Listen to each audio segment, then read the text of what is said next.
Lanta-lanta na nga lang. Oh, tingnan mo guys, oh. Maraming mabibitin dito sa lugar na to, guys. Tingnan mo. Tanggal yung gulong guys. Oh. Tinanggal po yung gulong dahil po sa hirap po.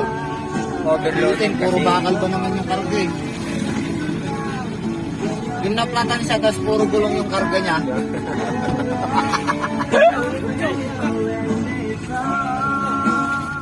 Ha? Ano yan? Ano yan? Ano yan? Sabi siya, meron din nahulog na bandun eh. Hindi ko nakita yun, mamaya makikita natin yun. Okay, sabi ko sa inyo guys, ingat kayo dito guys.